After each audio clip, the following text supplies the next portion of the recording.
Hello दोस्तों, जय माता दी, जय श्री हरि। आज मैं कहने जा रही हूँ देवशयनी व्रत कथा।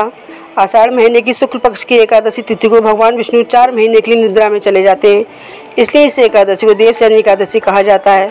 आपको बता दें कि देवशयनी एकादशी से देव उठनी एकादशी तक का समय चातुर्मास कहलाता है। इस समय में कोई भी शुभ कार्य नहीं किए जाते हैं। इन दोनों सृष्टि का कार्यभार देवों के देव भगवान शिव के हाथों में होता है।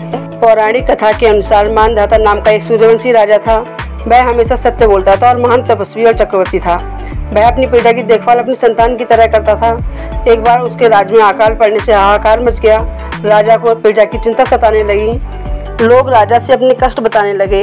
इससे राजा बहुत परेशान हुआ और इस समस्या का समाधान निकालने के लिए राजा मानधाता भगवान की पूजा कर कुछ विशिष्ट व्यक्तियों को साथ लेकर वन को चल दिए। वन में वे ब्रह्मा जी के मानस पुत्र अंगिरा ऋषि के आश्रम पर पहुंच गए। वहाँ राजा ने अंगिरा ऋषि से कहा कि मेरे राज्य में 3 वर्ष से वर्षा नहीं हो रही है, इससे अकाल पड़ गया है और प्रजा कष्ट भोग रही है। राजा ने यह भी कहा कि शास्त्रों में लिखा है कि राजा के पापों के प्रभाव से प्रजा को कष्ट मिलता है। राजा ने कहा कि मैं तो धर्म अनुसार राज्य करता हूँ, फिर यह अकाल कैसे पड़ गया?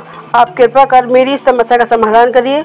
इस पर अंगिरा ऋषि बोले, इस युग में केवल ब्राह्मणों को ही तप करने, वेद पढ़ने का अधिकार है, लेकिन राजा आपके राज्य में एक शूद्र तप कर रहा है। इसी दोष के कारण आपके राज्य में वर्षा नहीं हो रही है।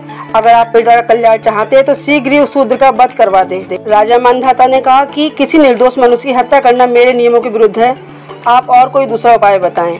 ऋषि ने राजा से आषाढ़ माह के शुक्ल पक्ष की देवशयनी नाम की एकादशी का विधान पूर्वक व्रत करने को कहा। वे बोले, इस व्रत के प्रभाव से तुम्हारे राज्य में बारिश होगी और प्रजा भी पहले की तरह सुखी जीवन यापन कर पाएगी।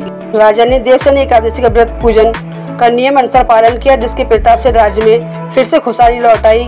कहते हैं मोक्ष की इच्छा रखने वाले मनुष्य को इस एकादशी का व्रत जरूर करना चाहिए। जय श्री हरि, जय लक्ष्मी मैया की।